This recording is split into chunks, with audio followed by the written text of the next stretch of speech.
Bien, bonjour à tous.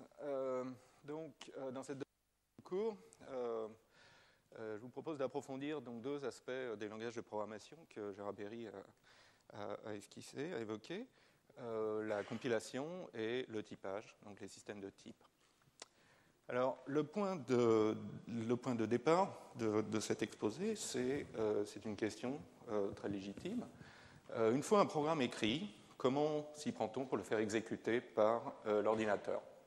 Donc on est parti d'un besoin, la spécification d'une application, par exemple jouer aux échecs, puis après de longues journées de programmation, on a obtenu un programme écrit dans un langage de programmation de plus ou moins haut niveau. Et maintenant, quel est le chemin qui reste à parcourir pour pouvoir faire exécuter ce programme par l'ordinateur, pouvoir le faire agir, interagir avec l'utilisateur, bref, pouvoir enfin jouer aux échecs. Et alors naïvement, on pourrait croire que le matériel de l'ordinateur, les circuits, sont capables d'exécuter, de comprendre directement tous ces langages de programmation de haut niveau, et ce n'est pas du tout le cas. En fait, le microprocesseur et ses circuits ne comprennent qu'un seul langage, ce qu'on appelle le langage machine. Le langage de la machine serait plus correct en français. Et c'est un langage qui est extrêmement pauvre et inadapté à la programmation et à la pensée du programmeur. Donc ici, par exemple, je vous ai montré le code machine pour processeur Intel ou AMD d'une fonction qui calcule donc la fonction factorielle. Et vous serez d'accord avec moi que ce n'est pas très lisible. Et par exemple, la première ligne, donc les 40 premiers bits, décrivent l'instruction du processeur qui doit charger la constante 1 dans le registre qui s'appelle EAX. Et puis la deuxième ligne, je ne vais pas vous le lire à voix haute, c'est fort ennuyeux, et d'ailleurs je n'en serais pas capable, car il faut bien se rendre compte qu'aucun informaticien d'aujourd'hui n'est capable de comprendre, de lire, d'écrire, de travailler sur des programmes écrits dans ce langage machine. Donc il n'y a que dans les mauvais films où on voit des informaticiens se pencher sur des écrans remplis de 1 et de 0 et dire « Ah oui, là je vois bien, là c'est le virus que les méchants sont en train d'essayer d'introduire dans notre système ». Donc non, ça ne se passe pas du tout comme ça. Mais historiquement, il y a eu une brève période pendant laquelle ça s'est passé comme ça. Et c'est la préhistoire de l'informatique, les années 1940, où effectivement il n'y avait pas d'autre moyen de programmer un ordinateur que de traduire manuellement, de produire manuellement du langage machine. Donc vous voyez ici une photo de Mme Grace Hopper, officier de la marine américaine et un des programmeurs de génie de cette époque héroïque. Et donc à l'époque, programmer, c'était essentiellement remplir des feuilles de papier de notes manuscrites et à la fin, faire une traduction manuelle en langage machine avec des 0 et des 1 mis sur une carte perforée typiquement et ensuite transférés dans la machine. Et cette traduction donc s'aide du manuel de la documentation du processeur qui à l'époque et même aujourd'hui encore explique dans les plus grands détails quel bit se mettra à 1 et quel bit se mettra à 0 pour transmettre à la machine l'instruction que l'on veut exécuter. Alors bien sûr, donc une telle pratique de la programmation est très lente, très pénible, source d'erreurs et un frein considérable à la taille et la complexité des applications qu'on peut faire. Donc très vite, les programmeurs ont essayé de s'équiper d'outils pour faciliter cette tâche. Donc je vous rappelle le premier réflexe de l'informaticien. Lorsqu'une tâche difficile, une tâche répétitive et ennuyeuse se présente, au lieu de la faire nous-mêmes, écrivons un programme pour la faire à notre place. Et appliqué au problème de la programmation, donc ça débouche sur des outils de programmation qui sont des programmes qui vont aider le programmeur dans son travail, et donc des programmes qui vont travailler sur d'autres programmes. Et donc parmi ces outils de programmation, donc le plus emblématique est celui dont je vais parler dans cette première demi-heure. Donc c'est le compilateur, un programme qui traduit automatiquement un langage de haut niveau, compréhensible par le programmeur, en code machine, en langage machine, directement exécutable par le processeur. Et donc cette activité s'appelle la compilation.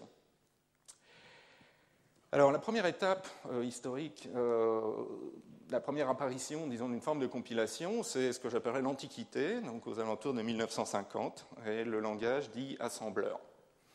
Donc le langage assembleur, c'est un langage de très bas niveau, qui ressemble beaucoup au langage machine. Les deux sont composés d'instructions élémentaires du processeur, mais le langage assembleur utilise une représentation textuelle. Et donc nous, êtres humains, sommes beaucoup plus à l'aise avec les mots et les textes qu'avec les nombres, en particulier quand ces derniers sont en base 2. Et donc l'assembleur permet d'utiliser des noms, des mnémoniques, pour désigner les instructions du processeur, les registres sur lesquels ils opèrent, permet d'attribuer des noms symboliques pour désigner certains points dans le programme, les adresses de certaines cases de la mémoire, et puis permet aussi aux programmeurs d'ajouter des commentaires, donc en anglais ou en français, en forme libre, qui seront bien sûr ignorés par l'ordinateur, mais qui servent essentiellement à documenter le programme, à pouvoir le relire plus tard, à pouvoir l'expliquer à d'autres programmeurs. Et donc voilà, toujours le même calcul, la fonction factorielle, toujours pour processeur Intel ou AMD, mais maintenant écrit en langage assembleur. Alors en rouge, ce sont les commentaires, donc vous voyez, j'ai lourdement commenté ce code en mettant une petite narration sur le côté de ce qu'il est censé faire. Et puis en bleu, c'est le code proprement dit. Et on voit apparaître certaines instructions, par exemple move, qui veut dire déplacer la constante 1 dans le registre EAX, CMP, qui est une comparaison entière, IMUL, qui est une multiplication. Bon, ça ne se lit toujours pas comme un roman de gare, mais c'est déjà un petit peu plus maniable par les programmeurs. Et donc là, maintenant, quel est le travail maintenant que doit faire le compilateur pour ce langage? On parle plutôt d'assemblage et d'édition de liens. C'est un travail assez simple. Premièrement, calculer les adresses mémoire correspondant aux noms symboliques. Ensuite, une phase d'encodage des instructions, des registres sous forme de nombres binaires. Et éventuellement, production de listing, de tables de référence croisées pour faciliter la relecture. Donc, c'est un degré d'automatisation tout à fait modeste, mais cependant, donc, le passage du langage machine au langage assemblage, et donc ce degré d'automatisation, a permis un saut qualitatif dans la complexité des programmes que l'on peut écrire, et a permis d'aborder des applications beaucoup plus importantes. Et par exemple, jusqu'au début des années 90, le logiciel système développé par Microsoft, qui s'appelait MS-DOS, pour ceux qui s'en souviennent, était écrit principalement en langage assembleur. Alors bien sûr, les langages de programmation ne sont pas arrêtés au langage assembleur, et au fil du temps, pour répondre à un besoin croissant de développer des programmes de plus en plus complexes, donc sont apparus tous ces langages de programmation, tout ce bestiaire de langages de programmation que Gérard Berry a esquissé, allant généralement dans le sens d'une plus grande expressivité, avec des sauts importants en avant, comme par exemple le langage Lisp au début des années 60, parfois des régressions majeures, comme BASIC dans les années 1980. Et donc l'activité de programmation, d'une certaine manière, c'est la zone entre ces deux courbes, c'est comment passer de l'application à un de ces langages de programmation. Et dans le même temps, les langages machines ont très peu évolué. Donc les machines elles-mêmes, les processeurs ont fait des progrès absolument invraisemblables en 60 ans, mais les langages qui peuvent exécuter directement, leur langue maternelle, si j'ose dire, a très peu changé. Et il y a une lente montée en expressivité, culminant vers 1980, puis ensuite une réaction vers, au contraire, des langages machines beaucoup plus simples, quand on s'est rendu compte, vers 1990, qu'on pouvait les exécuter par des circuits beaucoup plus efficaces. Et puis un retour en 2000 à des choses qu'on avait déjà en 1970. Et donc, le fossé entre les langages de programmation de haut niveau et puis ce que la machine comprend s'est creusé au fil du temps. Et le travail de la compilation, c'est de jeter un pont par-dessus ce fossé. D'accord ? Et donc, à chaque progrès dans le langage de programmation est associé en fait un progrès dans les techniques de compilation. Alors, je vais vous montrer quelques étapes importantes dans cette progression historique. Donc, en commençant par la Renaissance, 1957, donc le langage Fortran. Donc, Fortran signifie Formula Translator, le traducteur de formules, et ça répond à un besoin récurrent en programmation, qui est de calculer la valeur d'expressions arithmétiques, de formules mathématiques plus ou moins compliquées, comme par exemple ici le calcul des deux racines de l'équation du second degré. Et lorsqu'on veut programmer ce genre de calcul en assembleur, c'est tout à fait possible, mais on est obligé de décomposer la formule en calcul élémentaire. Par exemple, 3 multiplications, suivies d'une soustraction, suivies d'une racine carrée, et ainsi de suite, avec des registres qui doivent contenir les résultats intermédiaires.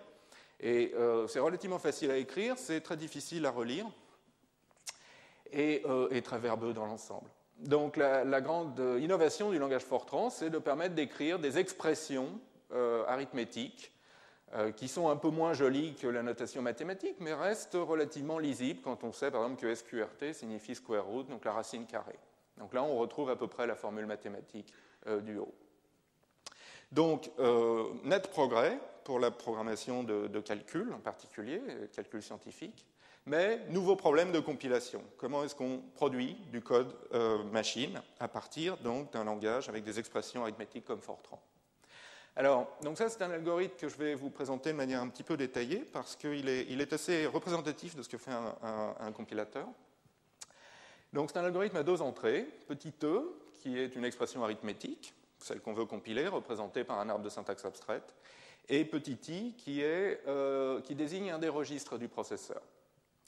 Et le résultat de cet algorithme, c'est une séquence d'instructions, assembleur ou machine, dont l'exécution, plus tard, par le processeur, va calculer la valeur de l'expression E, va déposer la valeur de cette expression dans le IM registre du processeur, RI, et ne va pas modifier, donc va préserver la valeur des registres plus petits, donc R0 jusqu'à RI-1.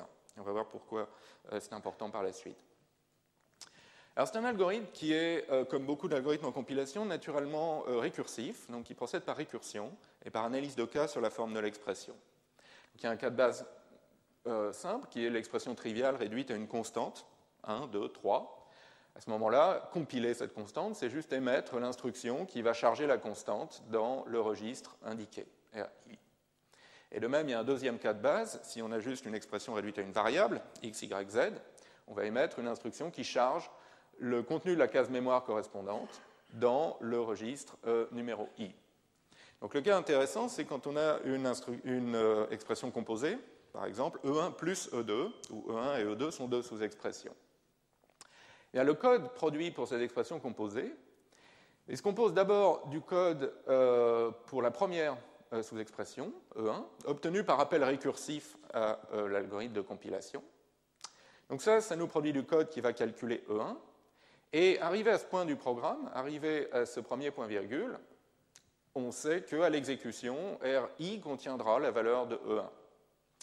Ensuite, derrière ce code à la compilation, on colle le code qui va calculer E2 et avec comme registre de destination I plus 1. Et donc à l'exécution, ce code s'exécute, on arrive au deuxième point virgule, et le registre I plus 1 contient la valeur de E2. Et comme ce code n'a pas modifié la valeur de RI, RI contient encore ce qu'il contenait ici, c'est-à-dire la valeur de E1.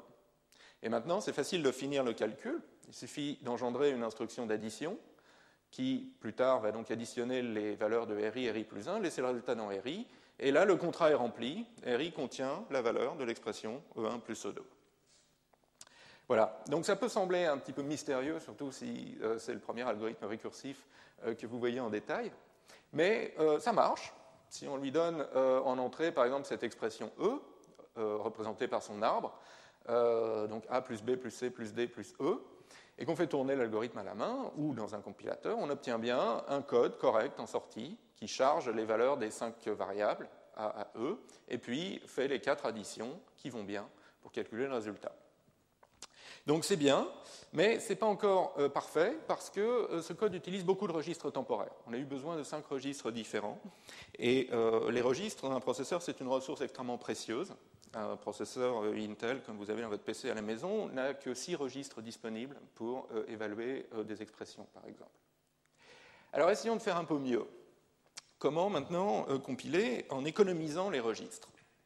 Alors pour ça, il faut faire une petite expérience de pensée.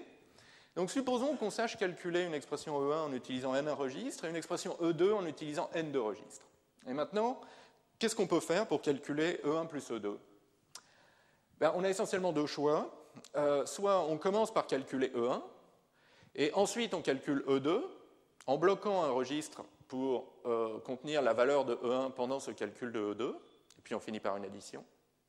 Ou bien on prend l'ordre inverse, on commence par calculer E2, puis tout en bloquant un registre pour garder la valeur de E2, on calcule E1. Et on voit ici que les besoins en registre ne sont pas les mêmes pour ces deux stratégies. Ici, on a besoin d'un registre de plus que là. Et de manière générale, la meilleure stratégie, en termes de registres utilisés, et toujours de commencer par la sous-expression qui a les plus gros besoins en registre. Et à ce moment-là, on peut faire le calcul de la somme avec n registres, où n est donné par cette formule.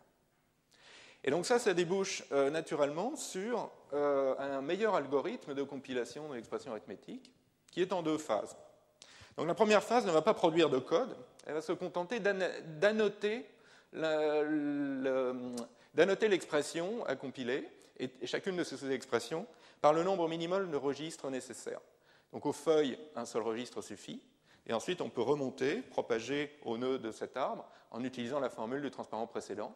Donc là, on a des sous-expressions qui ont besoin de 2 registres, celle-là a besoin de 3 registres, et par exemple ici, on a besoin de 3 registres à droite et 1 registre à gauche. Donc d'une certaine manière, l'évaluation de gauche va être gratuite en termes de registres, et 3 registres suffisent pour la somme, et de même pour l'expression tout entière, au lieu de 5, comme avec l'algorithme naïf. Et maintenant, la phase 2 va produire le code, à proprement parler, de manière récursive, avec le même algorithme que précédemment, mais en commençant toujours par la sous-expression qui a les plus forts besoins en registre. Et en fait, cet algorithme de numérotation des nœuds d'un arbre a un parallèle dans un domaine tout à fait différent qui est la géographie, et correspond à un schéma souvent utilisé de nommage des rivières. Donc, que se passe-t-il quand une rivière en rencontre une autre ? Eh bien, quand une des rivières est plus grosse, un débit plus élevé, elle garde son nom, et l'autre rivière, la plus petite, perd son nom. On dit que c'est un affluent. Par exemple, quand le Gers se jette dans la Garonne garde son nom. Et donc, d'une certaine manière, on n'a pas eu besoin d'inventer un nouveau nom, ou on n'a pas eu besoin d'allouer un nouveau registre temporaire. En revanche, que se passe-t-il quand 2 rivières de la même taille, 2 rivières tout à fait comparables, se rejoignent ? Eh bien, souvent, on invente un nouveau nom pour le confluent. Donc, par exemple, Garonne, Dordogne se rejoignent et on appelle ça la Gironde. Et ça revient à allouer un nouveau registre. Donc, d'une certaine manière, cette stratégie des géographes qui minimise le nombre de noms différents pour nommer un bassin fluvial se retrouve ici, en fait, pour minimiser le nombre de registres temporaires nécessaires. Voilà. Donc, on obtient un algorithme qui marche bien, en pratique. Pour toutes les expressions rencontrées en pratique, 4 registres temporels suffisent, ce qui est remarquable. Et on a appris une petite leçon au passage, qui est que la production de code de qualité d'un compilateur nécessite très souvent une phase préalable d'analyse statique de programme. Donc une analyse statique, c'est un calcul qui va calculer certaines caractéristiques du programme. Par exemple, combien de registres sont nécessaires pour telle et telle sous-expression. Et ces caractéristiques vont ensuite guider la production de code de bonne qualité. Et donc vous entendrez à nouveau parler d'analyse statique dans 2 semaines, dans le cours à la chasse aux bugs. Bien, donc maintenant je vais passer à l'étape, donc revenir sur d'autres techniques de compilation. Donc l'étape suivante, les Lumières, milieu des années 60, l'apparition de la récursion dans les langages de programmation. Donc, comme l'a décrit Gérard Berry, il y a 2 styles qui s'opposent pour mener les calculs. Le style récursif, proche des mathématiques, où on définit les fonctions en termes d'elles-mêmes, appliquées à des arguments plus petits, par exemple. Et puis le style itératif, à base de boucles, où on explique comment répéter certains calculs un certain nombre de fois en variant la variable i de 2 à n, par exemple, dans cet exemple. Et autant la compilation de l'itération et des boucles est très facile, car tous les processeurs offrent les bonnes instructions pour ce faire, donc les instructions de branchement et de branchement conditionnel. Autant la compilation de la récursion a été pendant de nombreuses années un problème ouvert. Et un langage comme Fortran, par exemple, ne permet pas la récursion, parce qu'en 1957, on ne savait pas comment la compiler, avec les techniques de l'époque. Et donc la solution est apparue plusieurs années après, et passe par l'utilisation d'une pile d'appels. Donc une pile d'appels, c'est une structure de données, c'est une zone dans la mémoire du processeur, mais c'est une structure de données qui n'apparaît pas dans le programme source écrit par le programmeur, et qui est introduite par le compilateur dans le code machine généré, et qui est entièrement géré par le compilateur. Alors quel est le fonctionnement d'une pile d'appels ? C'est assez simple, donc là je l'ai dessinée à gauche, et elle est initialement vide. Et donc, on va essayer de calculer factoriel de 3 en exécutant cette définition récursive. Donc, on commence par donc, le code produit, enfin le programme donc, appelle factoriel avec le paramètre n égale 3. Et donc là, on passe dans le cas récursif, la branche sinon, et on se rend compte qu'on va être obligé de calculer factoriel de n-1, c'est-à-dire de 2. Et avant d'appeler à nouveau la fonction factorielle, le code produit par le compilateur va empiler ce qu'on appelle un bloc d'activation sur la pile d'appel. Donc c'est une petite structure de données qui signale que lorsque le calcul récursif sera fini, il faudra reprendre à ce point du programme, et donc faire cette multiplication en particulier, et reprendre avec la valeur de n au moment de cet appel, c'est-à-dire n égale 3. Bien. Donc maintenant, on rentre dans factoriel une deuxième fois, avec n égale 2, et là encore, on est dans le cas sinon, on n'est pas dans le cas de base, et il va falloir appeler factoriel de 1. Et encore une fois, avant de le faire, le code produit par le compilateur empile, par-dessus le bloc d'activation précédent, le bloc rouge, empile un bloc bleu qui dit il faudra reprendre là, c'est le même point de programme, mais avec une autre valeur de n. La valeur de n égale 2. Bien, donc on arrive à factoriel de 1, et là c'est facile, c'est le cas de base. Donc le code produit va immédiatement renvoyer le résultat 1. Et qu'est-ce que ça veut dire renvoyer un résultat dans ce schéma? Eh bien, c'est aller voir au sommet de la pile d'appel où est-ce qu'il faut reprendre le calcul. Donc ici, le code produit sait qu'il faut qu'il reprenne le calcul ici, et qu'il faut qu'il le reprenne avec n égale 2. Et donc, il va calculer 1, qui est le résultat de fac de 1, fois n, c'est-à-dire 2, ce qui lui donne le résultat 2, qui à nouveau va être renvoyé à l'appel précédent de la factorielle. Donc on reprend ici avec n égale 3, on calcule 2 fois 3, on a le résultat final 6, et on s'arrête parce que la pile d'appel est vide. Voilà, donc c'est un procédé tout à fait simple, mais d'une certaine manière, le jeu d'instruction du processeur ne réalise pas de lui-même, et c'est en fait le rôle du compilateur de lui expliquer comment gérer cette pile. Bien, et donc dernière étape dans cette bref historique de la compilation, donc les temps modernes, dans le milieu des années 80, même si certaines de ces idées apparaissaient déjà dans le langage Lisp 20 ans avant, c'est la représentation automatique des données. Et l'idée, donc, c'est le compilateur qui doit prendre en charge une partie des décisions sur les représentations de données. Alors, quand on programme dans un langage de haut niveau, donc on manipule des structures de données plus ou moins abstraites. Par exemple, ici, une matrice, la matrice 1, 2, 3, 4, 5, 6. Et il existe beaucoup de manières différentes de la représenter en mémoire, dans la mémoire de l'ordinateur, dans la mémoire de la machine. Donc, par exemple, ici, on peut la représenter par une zone de mémoire contiguë, avec d'abord la première ligne, 1, 2, 3, puis la deuxième ligne, 4, 5, 6. Mais on peut aussi choisir de représenter par colonne. Première colonne, 1, 4, deuxième colonne, 2, 5, troisième colonne, 3, 6. Ou bien, il peut être avantageux de représenter chaque ligne dans des zones de mémoire différentes, séparées, disjointes. Et du coup, la matrice elle-même devient un tableau de deux pointeurs. Un pointeur vers cette première ligne, un pointeur vers cette deuxième ligne. On peut même vouloir allouer chaque élément de la matrice séparément dans des zones de mémoire séparées, et du coup, la matrice devient une matrice de 6 pointeurs, etc. Donc, il y a beaucoup de possibilités. Et dans des langages de programmation de bas niveau, comme l'assembleur, mais aussi C ou même C++, c'est le programmeur qui est responsable. C'est le programmeur qui choisit les représentations en mémoire à utiliser, qui décide est-ce qu'il faut mettre ou non des pointeurs, qui décide quand est-ce qu'il faut allouer des choses en mémoire, libérer des choses en mémoire, déréférencer des pointeurs. Et comme l'a dit Gérard Berry, c'est une source d'erreurs de programmation considérable. Et ça mène à du code extrêmement verbeux. Donc ça, c'est du code C qui ajoute en tête de la liste simplement chaînée X les éléments 2 et 1. Et ça ne saute pas immédiatement aux yeux.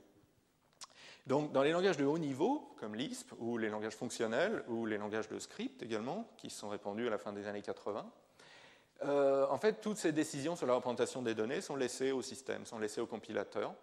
Et donc c'est lui qui décide des représentations en mémoire, quand est-ce qu'il faut allouer, quand est-ce qu'il faut libérer, quand est-ce qu'il faut introduire des pointeurs.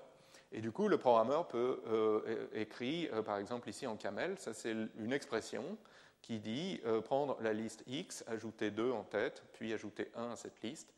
Et maintenant, c'est le compilateur qui va produire du code machine équivalent à ce code bourré de pointeurs. Voilà.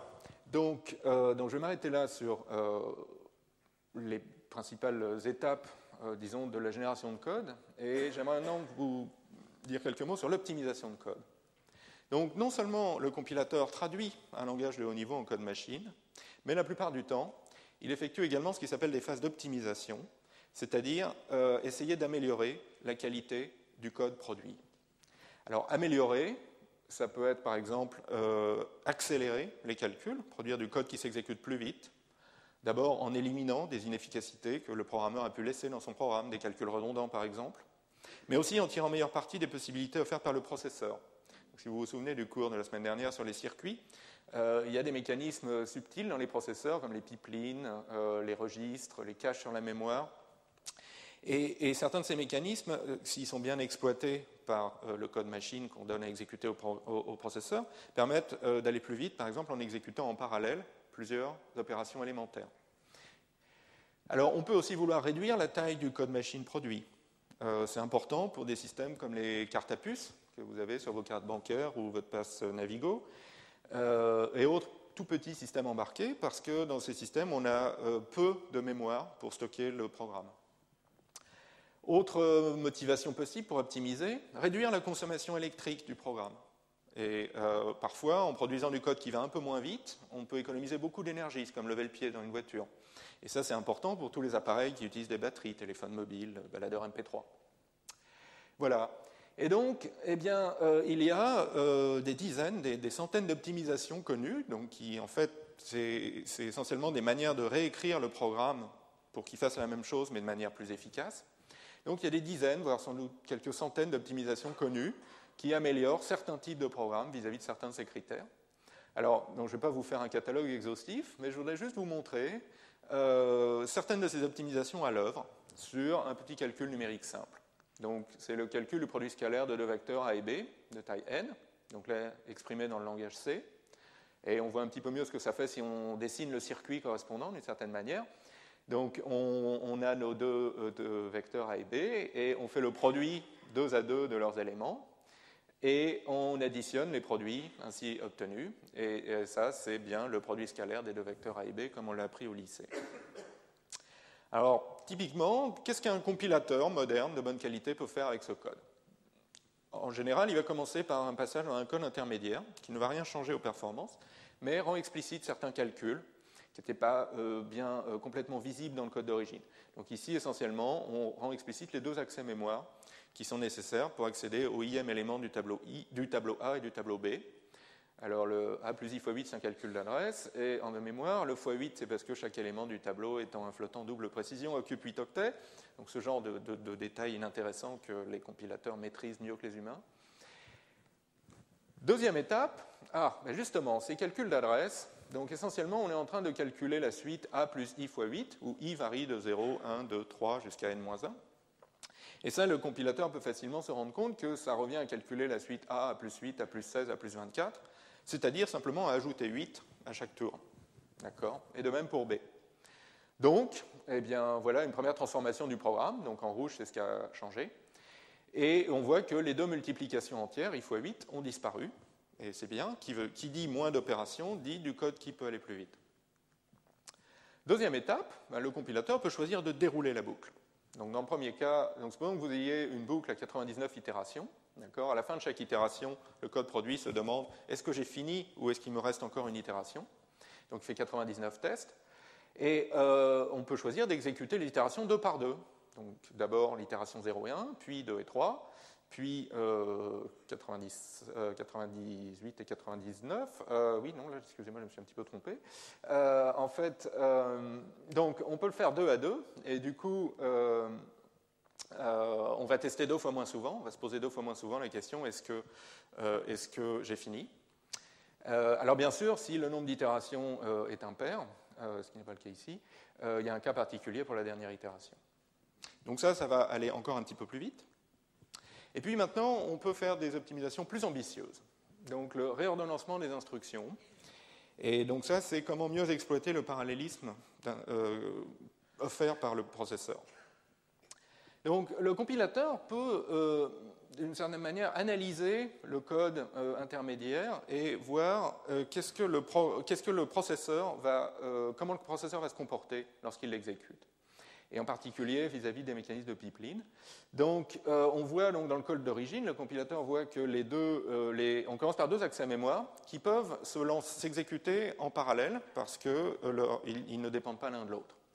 Mais pendant que ces accès mémoire travaillent, et ça va prendre plusieurs cycles, la mémoire va prendre du temps avant de répondre, eh bien, le processeur ne peut pas lancer de nouveaux calculs, parce que l'instruction d'après, qui est une multiplication, a besoin des résultats de ces deux accès mémoire. Et donc, pendant plusieurs cycles, le processeur ne fait rien, attend simplement la mémoire, puis lance le calcul de la multiplication, qui va prendre plusieurs cycles, et ne peut pas lancer l'addition qui suit, parce qu'elle a besoin du résultat de la multiplication. Donc, notre processeur ne travaille pas beaucoup. Il y a au moins un cycle sur deux pendant lequel il attend simplement le résultat de l'instruction précédente. Et alors, on peut réordonner les instructions, donc déplacer les instructions dans le code d'origine pour essayer d'anticiper, justement, de lancer plus tôt des instructions et leur laisser plus de temps pour produire leurs résultats avant qu'on en ait besoin. Donc ici, par exemple, le compilateur peut décider d'anticiper ces deux autres accès mémoire. Donc maintenant, on a 4 accès mémoire qui peuvent se lancer et s'exécuter en parallèle au début du programme. Et ensuite, donc, les deux multiplications vont pouvoir s'exécuter en partie en parallèle, et cette multiplication en partie avec cette addition. Donc au total, on a un ordonnancement, un schedule, comme on dit en anglais, qui est bien meilleur et qui occupe le processeur bien davantage. Bon, alors après on peut aller encore un petit peu plus loin. Si on veut laisser encore plus de temps aux accès mémoire pour produire leurs résultats avant que les opérations arithmétiques en aient besoin, on peut appliquer les techniques de pipeline logiciel. Alors c'est un peu compliqué, donc je ne vais pas trop vous détailler, mais l'idée c'est à chaque itération de boucle, effectuer les accès mémoire pour la prochaine itération de la boucle et les opérations arithmétiques de l'itération courante. Et donc ça fait du code qui commence à être un petit peu compliqué, surtout que du coup la première et la dernière itération deviennent spéciales. Donc bon, je ne vais pas abuser de votre patience, il y a encore 2 ou 3 optimisations classiques qu'on pourrait faire, mais arrêtons-nous là et faisons un petit bilan. Donc on est parti d'un code source très simple, que tout programmeur C peut écrire ou comprendre. Et le compilateur nous l'a transformé en un code intermédiaire quand même très compliqué, où on ne reconnaît pas trop ce qui se passe, il y a des cas particuliers à la fin, donc ce n'est pas du code qui est joli, mais c'est du code qui s'exécute 2 à 3 fois plus rapidement sur un processeur du type embarqué, du type de ce qu'il y a dans les téléphones mobiles par exemple. Donc ça en valait la peine, et heureusement c'est le compilateur qui a fait ces transformations pour nous. Le programmeur n'a vraiment pas envie d'écrire et d'entretenir du code comme ça. Voilà, donc j'en ai fini sur ce que je voulais vous dire sur la compilation. On va maintenant passer à l'autre volet de cette présentation sur le typage et les systèmes de type. Donc, encore une fois, il s'agit de céder de la puissance de la machine. Non plus pour produire du code exécutable, pour en améliorer les performances, mais pour produire du meilleur code. Donc pour améliorer la fiabilité des programmes en détectant des erreurs de programmation. Donc comme l'a rappelé Gérard Méry, ce n'est pas tout de produire du code qui va vite, encore faut-il qu'il calcule le bon résultat. Et donc ça, ce sera le leitmotiv du cours dans 2 semaines, à la chasse aux bugs. Et donc ce que je vais vous présenter aujourd'hui, c'est donc le typage, qui est une technique particulièrement simple, mais assez efficace, pour détecter automatiquement une certaine classe d'erreurs de programmation. Alors, le typage, c'est quelque chose que vous connaissez tous, mais sous d'autres noms, ou pas forcément sous ce nom-là. Par exemple, on le rencontre dès l'école primaire, lorsqu'on apprend les opérations arithmétiques. Donc, comme vous le savez tous, 2 carottes plus 2 carottes, ça fait 4 carottes, et 1 chou plus 2 choux, ça fait 3 choux. Mais 2 carottes plus 3 choux, c'est un calcul absurde, parce que l'addition n'est définie qu'entre des quantités homogènes, d'accord, entre des quantités de la même sorte. Et des carottes et des choux, a priori, ce sont des sortes différentes. Alors, ce n'est pas forcément vrai. Un enfant un petit peu éveillé pourrait dire « mais si, c'est correct, ça fait 5 légumes ». Et oui, c'est vrai, mais à ce moment-là, ce n'est plus vraiment des carottes et des choux qu'on additionne. On considère les 2 carottes comme étant 2 légumes, et les 3 choux comme étant 3 légumes, et on retombe bien sur une addition homogène entre légumes. Donc c'est un moyen assez simple de détecter des additions qui sont absurdes. Alors ceci dit, ce critère, donc toute addition doit être homogène, n'exclut pas des erreurs de calcul par ailleurs. Par exemple, 2 carottes plus 2 carottes égale 6 carottes, c'est un calcul homogène, mais cependant faux. Et de même, le typage appliqué au langage de programmation, appliqué au programme, ne va pas détecter toutes les erreurs. Alors, une autre situation où vous avez peut-être rencontré déjà le typage, c'est en physique. Alors là-bas, ça s'appelle les équations aux dimensions. Donc partons d'un petit problème physique simple. Par exemple, quelle est la période d'oscillation de ce pendule? Donc une masse m accrochée à un fil de longueur L. Ça oscille avec quelle période? Et si je vous dis la période t, c'est 2gl, où g, c'est la constante de gravitation, vous pouvez immédiatement, sans même regarder mes calculs, dire c'est faux. Parce que c'est une équation non homogène, donc physiquement absurde. Alors qu'est-ce que c'est être homogène pour une équation physique? Eh bien, c'est lié à la notion de dimension. Donc en mécanique, on a 3 dimensions fondamentales pour les grandeurs qui apparaissent dans le problème. Les masses, kilogrammes par exemple, les distances en mètres et les temps en secondes par exemple. Et toutes les autres grandeurs qui interviennent dans le problème, comme par exemple la constante de gravitation, ont une dimension qui peut s'exprimer en fonction, donc comme une combinaison linéaire multiplicative de ces 3 dimensions de base. Donc g, c'est une accélération, donc c'est une distance divisée par un temps au carré. Et maintenant, si je regarde les dimensions des 2 membres de cette équation, à gauche j'ai un temps, la période ça doit être un temps, et à droite j'ai quelque chose qui est une distance au carré divisée par un temps au carré, donc ce n'est pas un temps. Et rendre égal deux choses qui n'ont pas la même dimension, c'est physiquement absurde. D'accord? Donc cet énoncé est faux. Maintenant, si on regarde un autre énoncé, donc la période c'est 2π racine de L sur G, là au moins c'est une équation qui est homogène. Et alors là, il faut faire le calcul, encore une fois, en termes de dimension. Mais on se rend compte qu'on a ici la racine carrée d'un temps au carré, donc c'est bien temps égale temps, et cette équation est homogène. Alors ceci dit, elle n'est pas forcément physiquement exacte, pour ça il faut que vous alliez voir un peu les calculs qui mènent à ça et les hypothèses qui sont faites. Donc bon, elle est exacte si l'inertie du pendule est négligeable et l'amplitude des oscillations est faible. Bon. Voilà. Et donc le typage en programmation, donc revenons au sujet de ce cours, c'est la même idée, c'est demander à la machine de regarder nos programmes et de dire à certains endroits, là vous êtes en train d'additionner des choux et des carottes. Donc voilà 3 définitions de la fonction factorielle dans un langage fonctionnel. Donc vous finirez par bien connaître cette fonction factorielle.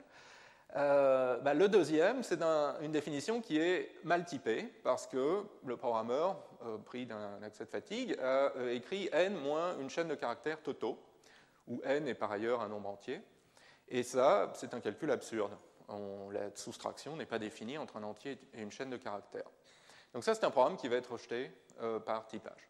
En revanche, si on regarde la définition correcte de la factorielle, elle est bien typée, dans un sens qu'on va préciser plus tard, parce que, intuitivement, toutes les opérations arithmétiques qui sont impliquées là-dedans, multiplication, soustraction, comparaison, portent sur des entiers, donc des sortes de données sur lesquelles elles sont bien définies. Et bien sûr, on peut avoir des programmes bien typés, mais qui restent incorrects, qui ne calculent pas ce qu'ils sont censés faire. Par exemple, ici, au lieu de faire n-1, j'ai tapé n+1, et ça reste bien typé, mais ça fait un calcul qui ne termine pas dès que n est supérieur ou égal à 2. Alors, comment on s'y prend pour définir précisément ce qu'est un système de type et ensuite l'appliquer, le faire appliquer par la machine, sous forme d'un outil de développement? Bien, il faut déjà se donner des notations pour ce que c'est que les types. Donc, un type, c'est plus ou moins un ensemble de données manipulées par le programme et de données qui ont en commun une certaine forme. Alors, des exemples simples de type dit de base, int, integer, qui est le type des nombres entiers, donc 0, 1, moins 12, vont tous être vus comme ayant le type int. Bool, booléen, le type des valeurs de vérité, vrai ou faux. String, le type des chaînes de caractères, donc le type des textes. Et puis, ce qui est plus intéressant, c'est qu'à partir de ces types de base, on peut les composer avec des constructions, comme par exemple, si A et B sont 2 types, on peut former le produit A croix B de ces 2 types. Et ça, c'est le type des paires, donc la structure de données paires, dont le premier élément est de type A, le deuxième élément est de type B. De même, à flèche B, c'est le type qu'on donne à des fonctions. C'est le type qu'on donne aux fonctions qui prennent un argument de type A et produisent un résultat de type B. Donc, par exemple, une machine à éplucher les carottes, vous pouvez lui donner le type carotte, flèche carotte. Si vous mettez une carotte dedans, vous obtenez une carotte à la sortie, un peu différent, mais ça reste une carotte. Et en revanche, si vous mettez un chou dedans, on ne sait pas trop ce qui va se passer. La machine peut casser, ou bien il peut sortir une espèce de bouillie qui ne sera sans doute pas du chou. Donc a priori, on va s'interdire de faire ça. De même, donc, le type des listes, dont Gérard Berry qu'il a déjà utilisé. Donc, liste de A, ça va être les listes homogènes, dont tous les éléments sont du type A. Et rien qu'avec ces petits opérateurs entre les types, on peut déjà décrire, sous forme de formule de type, des comportements de programmes pas complètement évidents. Par exemple, ça, c'est le type d'une fonction qui prend une liste de paires entiers, chaînes de caractères, qui sépare les entiers d'un côté, les chaînes de l'autre, et vous renvoie une paire de listes, la liste des entiers ici, la liste des chaînes là-bas. Bien, donc maintenant qu'on sait décrire les types, comment est-ce qu'on on vérifie leur cohérence? Ben, on énonce des règles de typage qui définissent qu'est-ce que c'est les programmes bien typés et en creux, quels sont les programmes mal typés. Exemple de règles de typage, numéro 1, les constantes 0, 1, 2, etc. ont toutes le type int des entiers. Règle numéro 2, l'expression x plus petit que y, donc une comparaison, est bien typée seulement si x et y sont des nombres. Donc x et y sont de type int, par exemple. Et alors, le résultat a le type bool. C'est une valeur de vérité, c'est soit vrai, soit faux, donc c'est bien de type bool. Troisième exemple, une expression conditionnelle. Si la condition C est vraie, alors faire le calcul x, sinon faire le calcul y. C'est bien typé seulement si la condition C est de type booléen, vrai ou faux, et si les deux possibilités, la branche si, la branche x et la branche sinon y, sont d'un même type, grand A. Alors ça peut être n'importe quel type, mais il faut que ce soit le même dans les deux branches. À ce moment-là, le résultat a le type grand A. Et donc rien qu'avec ces trois règles, on peut déjà typer des petits calculs. Par exemple, on peut voir que ce calcul, si 1 plus petit que 2, alors 3 sinon 4, est bien typé en appliquant ces trois règles. En revanche, aucune de ces règles nous dit que ce calcul, vrai plus petit que faux, est bien typé. Et effectivement, il ne l'est pas, puisque la comparaison n'est pas définie entre valeurs de vérité. Bon, et de même, ici, on a un calcul incorrect, où dans la branche si, on renvoie un entier, dans la branche sinon, on renvoie un booléen. Donc on est en train d'essayer de mélanger des carottes et des choux, et le typeur, le système de type, ne nous le laisse pas faire. Alors, en fait, lorsqu'on définit formellement un langage de programmation, on ne note pas, on n'exprime pas les règles de typage par des paraphrases en français comme ceci. Donc on utilise une notation un peu plus mathématique et plus dense, que je vais introduire rapidement. On introduit cette notation, dite le jugement de typage, qui se lit comme ceci. Donc, sous les hypothèses gamma, donc en supposant que certaines variables, x1 a le type A1, xn a le type AN, donc sous ces hypothèses, l'expression expr est bien typée et son type est B. Et donc des énoncés comme ça, on les combine dans des règles de typage avec cette notation bidimensionnelle un petit peu étrange, donc avec une barre horizontale. Au-dessus, ce sont des prémices, P1, Pn. En dessous, c'est une conclusion. Et ça, c'est juste une manière graphique de dire si toutes ces prémices sont vraies, alors on peut aussi déduire cette conclusion C. Et donc cette conclusion C est vraie également. Et donc avec ça, on peut énoncer mathématiquement et de manière très compacte les règles de typage pour des langages réalistes. Donc là, si j'ai le temps, je vous en lis quelques-unes.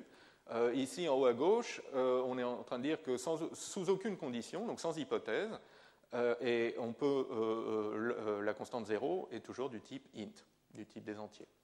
Là, on est en train de dire que si, parmi nos hypothèses gamma, on suppose que x est de type A, alors l'expression réduite à la variable x est bien typée et a forcément le type A. Ici, on dit que donc, si E1 et E2 ont toutes les deux le type int, alors leur somme a également le type int et est bien typée. Donc, ça, c'est la règle de la conditionnelle qu'on a déjà vue tout à l'heure, en français. Donc la voici en mathématiques. Et en bas, deux règles peut-être plus intéressantes. Donc ici, c'est l'application de fonctions. Donc à quelles conditions une fonction f appliquée à une expression e constitue un calcul bien typé? Eh bien, il faut que f soit une fonction, donc qui est un type flèche, un type de fonction de la forme a flèche b. J'attends une valeur de type a, je vais produire un résultat de type b. Et il faut que l'argument e qu'on lui donne comme à consommer soit du type attendu a. Et à ce moment-là, le calcul est bien typé et le résultat sera du type b. Et symétriquement, comment est-ce qu'on type une définition de fonction? Donc la fonction qui a x associe l'expression e. va avoir un type de fonction, a flèche b. À quelles conditions? Eh bien, si, en supposant que le paramètre x a le type a, on peut montrer que le corps E de la fonction est bien typé et a le type b.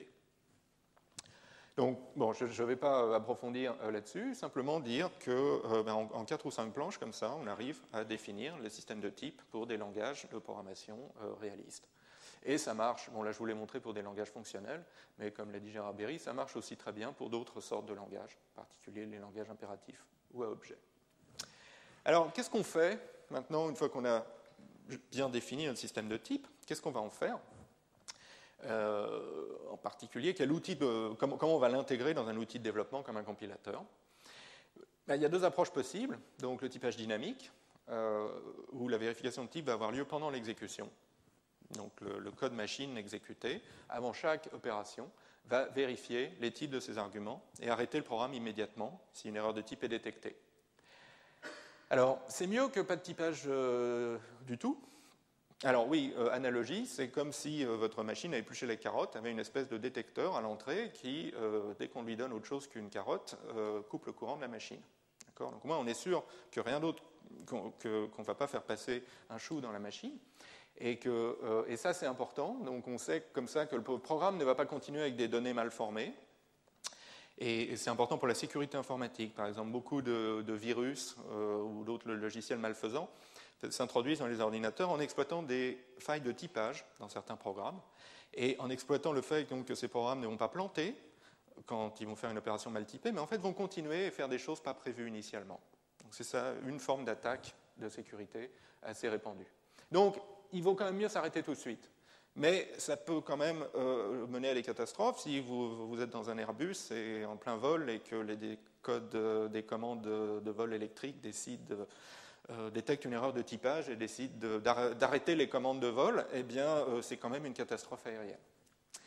Alors, l'autre exploitation possible du système de type, c'est le typage statique. Donc là, les types vont être vérifiés lors de la compilation du programme, avant toute exécution. Donc, l'erreur de type, s'il s'en manifeste une, va arrêter la compilation, et donc le programmeur va la voir immédiatement. Alors l'avantage de cette technique, c'est que ça détecte les erreurs de type extrêmement tôt dans le cycle de développement, dans le cycle de vie du logiciel, avant même les tests, avant même que le produit final soit envoyé au client, avant même que le produit tourne. Inconvénient, ce qu'on peut faire statiquement, donc avant l'exécution, on dispose de moins d'informations sur ce que le programme fait réellement, donc on peut tomber assez rapidement sur des problèmes indécidables, des propriétés de l'exécution du programme qu'on ne peut pas déterminer à la compilation. Et donc, on peut finir par rejeter à tort des programmes qui sont en fait corrects. Et en fait, il y a eu énormément de travaux sur les systèmes de type pour justement dégager des systèmes de type de plus en plus précis, de plus en plus fins, qu'on sait quand même vérifier statiquement, mais qui laissent passer de plus en plus de programmes intéressants. Bon, et alors, encore une fois, donc, dans le cas du typage statique, donc à la compilation, il y a deux variantes. Donc la vérification des types, où là on demande au programmeur de déclarer une partie des types, typiquement les types des variables et des fonctions sous forme d'annotation dans le programme. Donc, par exemple, ici, la fonction factorielle, le programmeur a dit que le paramètre est de type int et le résultat de type int. Et là, le travail du typeur, donc du programme intégré au compilateur qui vérifie les types, est assez simple. Il suffit de vérifier la cohérence de ces déclarations entre elles. Et alors, un peu plus difficile, mais tout à fait intéressant, c'est l'inférence de type, où là, le typeur va deviner, donc on dit inférer, les types des variables et des fonctions à partir de leurs utilisations dans le programme. Et donc ça permet, en fait, le programmeur est dispensé d'annoter son programme par ces informations de type. Donc là, on n'a aucun type sur cette déclaration de la factorielle, mais malgré tout suffisamment d'informations pour que le typeur infère que n ici est forcément un entier puisqu'on le compare avec un entier, et que le résultat de la factorielle est forcément un entier puisque dans le cas de base, c'est 1. Voilà. Et alors pour finir cette partie donc sur le typage, donc je vous ai dit qu'il y a eu, et il y a encore, toute une lignée de travaux sur les systèmes de type pour essayer d'avoir des systèmes de type donc de plus en plus précis, de plus en plus fins. Et donc je voudrais revenir sur deux étapes importantes donc dans ce développement historique des systèmes de type. Donc la première, le polymorphisme, que Gérard Berry a déjà mentionné.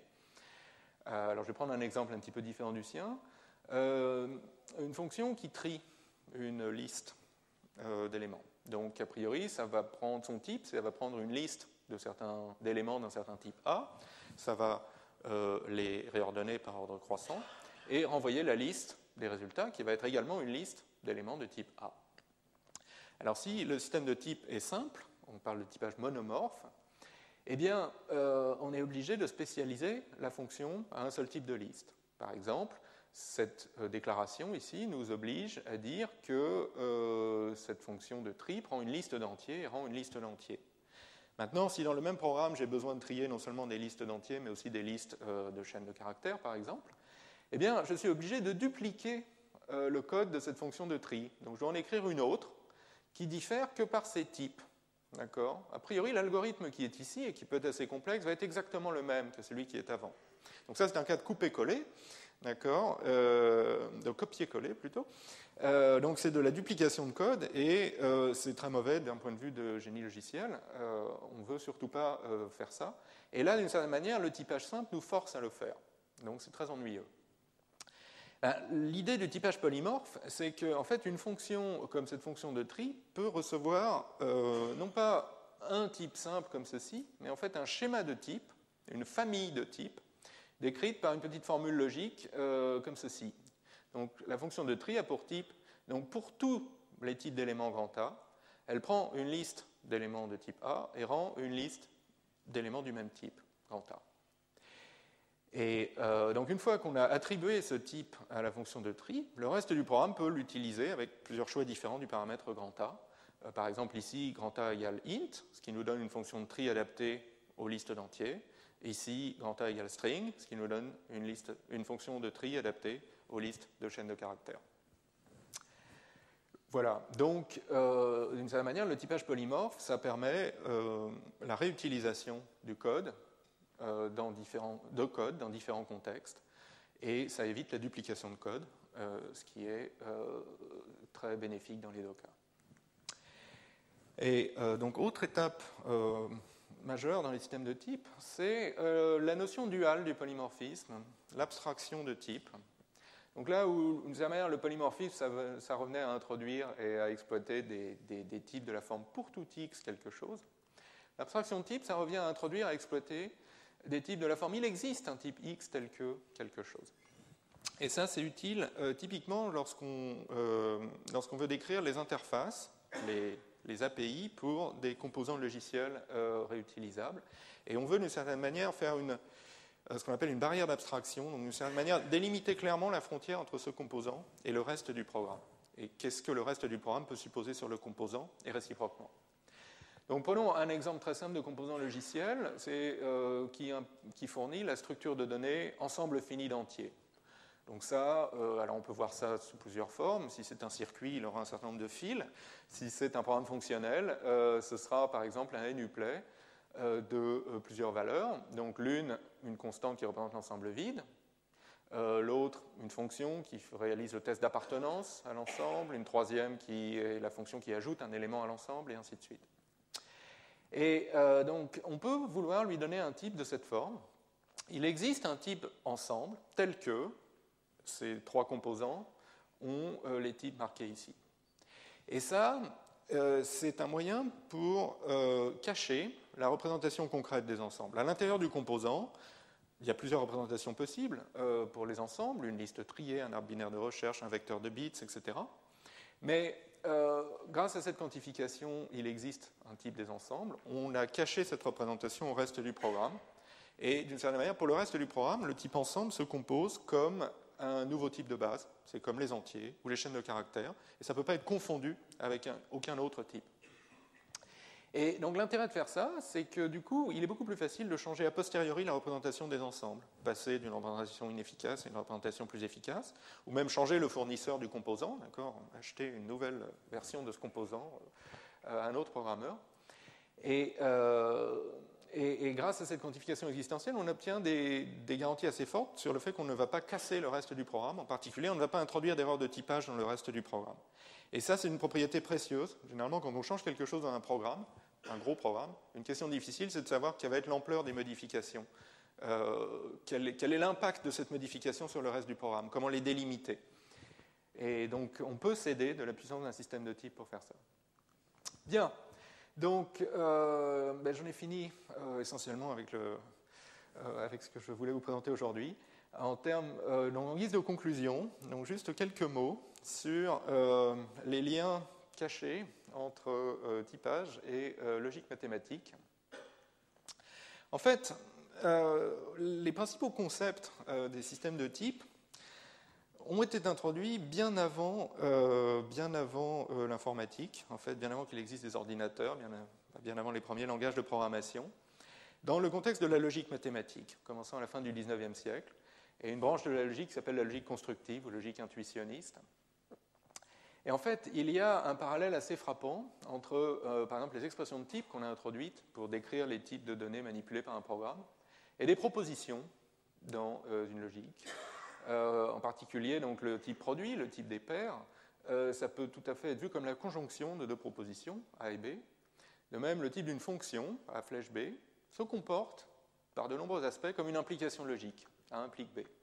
Et bien sûr, ces quantificateurs, pour tout, il existe, introduits dans les systèmes de type, viennent en droite ligne de ceux de la logique. Pour tout A, quelque chose, où il existe A tel que quelque chose. Et en fait, le parallèle va même plus loin. Si on regarde maintenant les règles de typage qu'on a données, elles correspondent assez directement avec des règles de déduction logique connues. Par exemple, la règle de typage pour l'application d'une fonction. D'accord ? Si vous oubliez un certain nombre de choses et vous vous focalisez uniquement sur les types, vous obtenez cette règle qui est connue en logique sous le nom de modus ponens. Si vous savez que A implique B, et si par ailleurs vous savez que A est vrai, alors vous pouvez déduire que B est vrai. D'accord ? Alors quel est l'équivalent des programmes dans cette approche ? C'est un peu moins évident, mais en fait, les programmes, les expressions, sont des représentations très formelles de preuves. Donc une preuve qui n'est pas écrite en français ou en anglais avec des symboles, mais qui est écrite entièrement avec des symboles. Et donc un programme, une expression du type A, c'est isomorphe à une preuve de la proposition grand A. Et donc, alors ça, c'est très excitant pour l'esprit, et en particulier, ça a permis dans les 15-20 dernières années des interactions tout à fait fructueuses entre d'un côté la recherche sur les langages de programmation, en particulier les langages fonctionnels typés, et de l'autre la logique constructive. Par exemple, certains traits, certaines constructions de langages fonctionnels, comme les opérateurs de contrôle, introduits par le langage Scheme, on s'est rendu compte que ça permettait de répondre à une question ouverte en logique qui est quel est le contenu calculatoire de preuves en logique classique, donc non plus en logique constructive, mais en logique classique, utilisant par exemple l'axiome du tiers exclu. Toute proposition P est soit vraie, soit fausse. Dans l'autre sens, les logiciens ont introduit des notions de type, dits types dépendants, qui sont des types très riches. Par exemple, le type des entiers n qui vérifie une certaine propriété, le fait d'être positif.